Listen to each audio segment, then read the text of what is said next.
Doon public school Hoshiarpur में career counselling session से का आयोजन किया गया, जिसमें कैरियर का चुनाव छात्रों और उनके माता पिता के लिए चुनौतीपूर्ण कार्य होता है। छात्रों को शिक्षण संबंधी समस्याओं का समाधान करने के लिए दून पब्लिक स्कूल में कैरियर काउंसलिंग सेशन का आयोजन किया गया, जिसका मुख्य अतिथि doctor Vipin Sharma, national award winner educationist ने कक्षा 9वीं और 10वीं के छात्रों और उनके पेरेंट्स के मार्गदर्शन किया और कहा कि वे बच्चों पर किसी तरह का दबाव ना बनाएं, उनकी रुचि का ध्यान रखकर उनको प्रेरित करें। उसके साथ ही उन्होंने छात्रों को नासा, इसरो, एनडीए, यूपीएसए के साथ साथ योग और स्पोर्ट के अलग अलग कोर्सेज और कोडिंग के फ़ायदे भी बताए और छात्रों को आत्मविश्वासी बनने और भविष्य के लिए खुद को मानसिक रूप से तैयार करने के लिए प्रेरित किया। पेरेंट्स ने स्कूल द्वारा आयोजित इस कार्यक्रम का सराहना की और प्रधानाचार्य श्रीमती रश्मि शर्मा और स्कूल मैनेजमेंट के प्रति आभार प्रकट किया। कितने लोगों को हाथ खड़ा करो। स्पेस में आपके यहाँ अगर नहीं है तो बाकी जगह बहुत सारे बच्चे कहते हैं कि मैंने स्पेस इंजीनियर बनना है, मैंने स्टडीज करना है स्पेस को, तो इसरो भी लॉन्च कर रहा है, लेकिन टेस्ट उसका एक ही है, that is called JEE, joint entrance exam. One India one test, JEE, एक ही टेस्ट देंगे, उसी की मेरिट से आप इसरो में भी जा सकते हैं, आईएएससी में भी जा सकते हैं। पहले केवीपीवाई होता था, शायद आप जानते होंगे, किशोर वैज्ञानिक प्रोत्साहन योजना, अब गवर्नमेंट ने बंद कर दी। अब there is one test, JEE. एक अटल बिहारी वाजपेयी साहब जब प्राइम मिनिस्टर थे तो उन्होंने एक आईआईएससी बैंगलोर सेटअप किया था, तो उसमें जो बच्चे साइंटिस्ट बनना चाहते हैं वो टेस्ट लेते हैं, तो वो भी अब जेईई के अंडर आ गया है। दूसरी चीज ये है कि देश में साइंटिस्ट की बहुत रिक्वायरमेंट है, तो साइंटिस्ट का बहुत स्कोप है, डॉक्टरेट्स, पीएचडीज इन इंजीनियरिंग एवं साइंसेस। तो ये बाकी आईआईटीज हैं, उसके बाद एनआईटी है, हम जैसे आपके एनआईटी जालंधर है, एनआईटी हमीरपुर है, तो आईआईटीज के बाद एनआईटीज हैं, और इसके अलावा कुछ प्राइवेट अच्छे अच्छे इंस्टीट्यूशन हैं जैसे बिट्स है, थापर है। yes. तो बाद भी सीए बन सकते हो, आप कॉमर्स में जा सकते हो, it's not a big deal.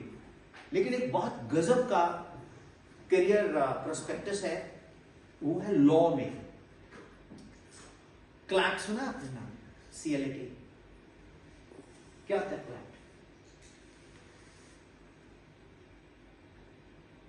CLAT में ऑल इंडिया, जैसे आईआईटी का टेस्ट होता है जेई में, इसी तरह से क्लैट में लॉ यूनिवर्सिटीज हैं जो राजीव गांधी जी के नाम से ऑल ओवर इंडिया में कुछ 6-7 यूनिवर्सिटीज हैं। Rajiv Gandhi national university of law, तो उसमें बच्चे क्रैक करके जजेस भी बनते हैं, डायरेक्ट एडवोकेट्स भी बनते हैं हाई लेवल के, और गवर्नमेंट के लॉयर्स भी वहीं से पिकअप होते हैं। तो वो भी एक बहुत अच्छा प्रोस्पेक्टस है अगर आप एज अ बैरिस्टर ज्वाइन करना चाहते हो करियर को, तो उसके लिए आपको क्लैट क्रैक करना होगा। तो मैंने पहला बताया आपको कि यूपीएससी, थोड़ा विद एग्जांपल्स एक्सप्लेन कर दिया, एलेबोरेट हो गया, कंडीशनिंग भी बता दी उसमें। दूसरा मैंने आपको एक्सप्लेन किया कि what is the purpose of medical, और मेडिकल के कौन कौन से ब्रांचेस हो सकते हैं। एमबीबीएस सभी को पता, जब आप बोलेंगे नॉन मेडिकल लिया है तो मेडिकल लिया मतलब बोलेगा डॉक्टर बनना है, नहीं, मैंने तो MIRT करना है, technician. Then you can go with the B pharma, pharmacist, उसमें आप इंडस्ट्री लगा सकते हो मेडिसिन की। Then you can do the studies of medical imaging radio technology, उसमें सारे टेक्नीशियंस आ गए। फिर बीएससी नर्सिंग, जो गर्ल्स के लिए बहुत ही, इंडिया में तो इतना नहीं है, अब्रॉड में उसका बड़ा अच्छा प्रोस्पेक्टस है और बहुत अच्छा पैकेज है।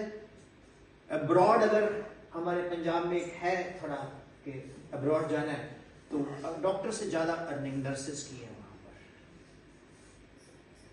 मेरा खुद का brother is DM nephro MD-Pedia in Canada, but on behalf of government, not, वो ऐसे नहीं गया।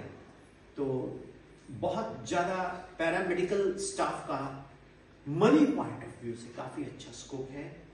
और मेडिकल में एक गढ़वासु लुधियाना है एग्रीकल्चर, और वो भी आप कर सकते हो। एग्रीकल्चर प्रोडक्ट्स, उसमें भी काफी बेनिफिट है। खेती बाड़ी के बारे में अंडर ग्रेजुएट कोर्सेज हैं, PAU लुधियाना एंड पालमपुर में भी है, राइट।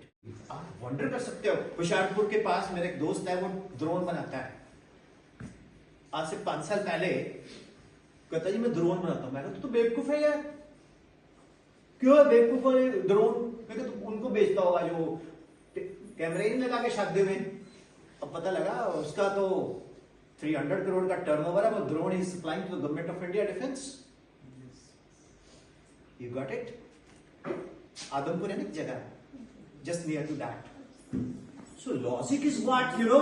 ये मशीन का जो मोहब्बत है बहुत जरूरी है। मैंने बचपन में एक प्रोजेक्टर बनाया था पंखे के साथ, टेबल फैन के साथ, जरानी लगा के, और मैं 10-10 पैसे के टिकट लगा के अपने गांव में फिल्म दिखाता था, रोल लगा के, गूंगी पिक्चर।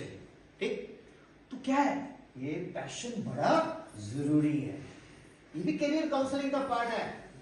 मेरे पास ये कोई तरीका थोड़ी है अभी मैंने बोला तू मेडिकल लिया उसके बाद तू डॉक्टर बन गया।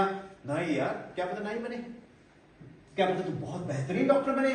और ये भी कुछ पता नहीं है कि तूने +2 मेडिकल करके MBBS के बाद तू रिसर्च में निकल गया और तेरा नाम ही किसी और फील्ड में आ गया। ये अभी की शॉर्ट रेंज पॉलिसी है कि हमने ये बनना। मैंने पहले बोला कि दुनिया में सबसे बेस्ट सलाह क्या है कि किसी की सलाह ना लो, सुन लो, करो वो जो मन करता है, लेकिन constructive. Am I right? So very nice upbringing.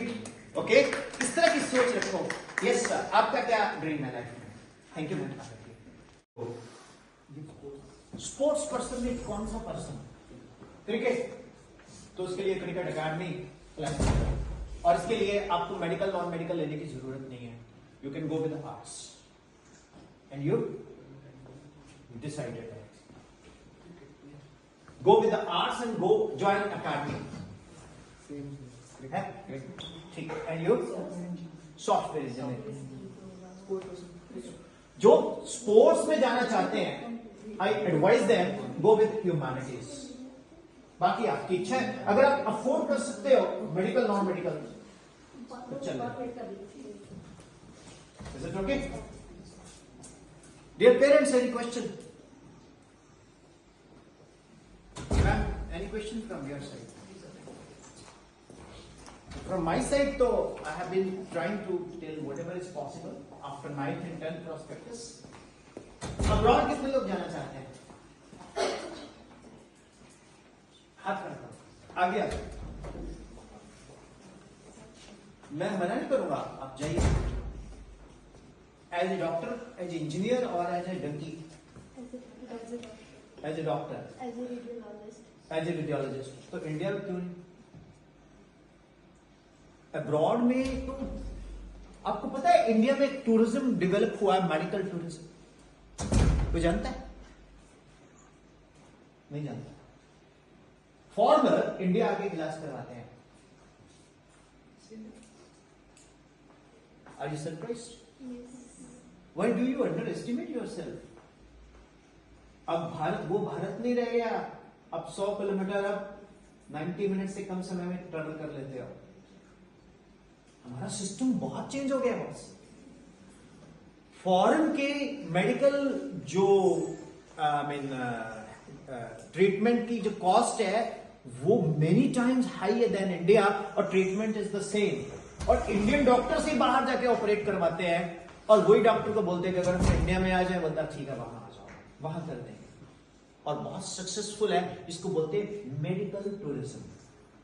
मेरे बच्चे बनो डॉक्टर, कहीं भी जाओ आपकी वैल्यू ही वैल्यू है। लेकिन जब आप अब्रॉड जाओगे ना, तो आपको वहां की जाके एक और स्टडी करनी पड़ेगी। वो अननेसेसरली पैथेटिक होती है। क्यों? वहां रेसिज्म है। कोई भी नहीं चाहता कि दूसरे कंट्री का डॉक्टर यहां आके उनके लोकल डॉक्टर को ओवरटेक करे, और हम लोगों ने कर दिया है। My name is Vipin Sharma. मैं गूगल पे विपिन शर्मा, अगर आप फिज़िक्स सर्च करेंगे तो मेरे बारे में पूरी इन्फॉर्मेशन आपको गूगल से मिल सकती है। Basically I am national awardee and मैंने 2 लाख के आसपास स्टूडेंट्स एंड टीचर्स के साथ वर्कशॉप्स मैं कर चुका हूँ। पंजाब, हरियाणा, हिमाचल, उत्तराखंड, उत्तर प्रदेश, जम्मू, और मेरा यहाँ होशियारपुर में दून स्कूल में ये एक फर्स्ट वर्कशॉप रहा है आज with the students and parents. और मेरे लिए सौभाग्य की बात है कि बच्चों ने बहुत एक्टिवली पार्टिसिपेट किया और पेरेंट्स ने भी। हालांकि समय जितना था उससे ज़्यादा पेरेंट्स बैठे रहे, वो अपने ज़रूरी काम छोड़ के आए, तो मैं उनका थैंक यू बोलता हूँ। Yes sir. आपको इधर होशियारपुर में आके कैसा लगा? गजब है सर। होशियारपुर तो बहुत इंटेलिजेंट बेल्ट है पंजाब की, एंड यहाँ के बच्चों ने हमेशा बहुत अच्छा परफॉर्म किया है। आपने होशियारपुर क्यों चुना? इधर दून पब्लिक स्कूल और भी बहुत स्कूल है। जी sir, actually Doon public school ने रादर मेरे को चुना, मैंने दून पब्लिक स्कूल को नहीं चुना। इनको मेरा प्रोफाइल अच्छा लगा होगा तो इन्होंने मुझे करियर काउंसलिंग के लिए बुलाया, क्योंकि मेरा गूगल पे बहुत सारे बच्चे, 6000 से ऊपर बच्चे मेरे साथ जुड़े हुए हैं। तो मैं बेसिकली संडेज़ को बच्चों को फ्री एजुकेशन देता हूँ, कोई पैसा नहीं चार्ज करता मैं। और बच्चों को मैं स्कूल सिस्टम को मैं प्रोत्साहित करता हूँ, क्योंकि स्कूल सिस्टम से ऊपर कोई सिस्टम नहीं है। जो कोचिंग सिस्टम है वो स्कूल सिस्टम को कभी रिप्लेस नहीं कर सकता। पहले एक वक्त था तो कोचिंग सिर्फ वही बच्चे लेते थे जो पढ़ने में कमज़ोर होते थे, लेकिन स्कूल सिस्टम से जो बच्चे की ग्रोथ होगी वो गज़ब है। और आज हमने यही बोला कि आप स्कूल सिस्टम को फॉलो करो और घर जाके इंटरनेट की हेल्प लो। यूट्यूब से बेस्ट टीचर आपको मिलेंगे फ्री ऑफ कॉस्ट, उनसे आप पढ़ें, नोट्स बनाएं, और वो स्कूल सिस्टम के जो टीचर्स हैं उनसे वो नोट्स चेक करवाएं। रादर स्कूल टीचर्स को भी वो कुछ पॉइंट्स ऐड ऑन करेंगे और स्कूल टीचर भी वो पॉइंट्स उनको ऐड ऑन करेंगे। एक तो इससे बच्चे को सेल्फ स्टडी करने में बहुत ज़्यादा समय मिलता है, दूसरा बच्चा अपने गेम भी खेल सकता है, तीसरा उसको बेस्ट से बेस्ट टीचर उसी के घर में इंटरनेट के थ्रू, यूट्यूब के थ्रू मिलते हैं। तो स्कूल टीचर को एक बहुत बड़ी सपोर्ट मिलती है यूट्यूब से। तो मैं उस सोच का मालिक हूँ। दून पब्लिक स्कूल के स्टूडेंट्स ने बहुत स्मार्टली पार्टिसिपेट किया। उनको medical imaging, radio technology, SPL student pilot lesson, CPL commercial pilot lessons, fashion technology, coding और अलाइड कोर्सेज के बारे में उनसे काफ़ी अच्छी कंस्ट्रक्टिव डिस्कशंस हुई। और सबसे बेहतरीन बात यह है कि पेरेंट्स ने बढ़ चढ़ कर हिस्सा लिया, जो कि एक अपने आप में बहुत बड़ी अचीवमेंट है। और मैं school management and principal Rashmi Sharma ma'am and vice principal Chhabra ma'am और तमाम स्कूल के teaching and non teaching staff का बहुत धन्यवादी हूँ, जिन्होंने मेरे को यहाँ बुलाया और बच्चों से इंटरेक्ट करवाया। और मैंने देखा कि बच्चों की स्कूलिंग बहुत गज़ब की है टीचर्स ने। तो इसका श्रेय स्कूल मैनेजमेंट को, school teaching and non teaching staff को, प्रिंसिपल और वाइस प्रिंसिपल को बखूबी जाता है।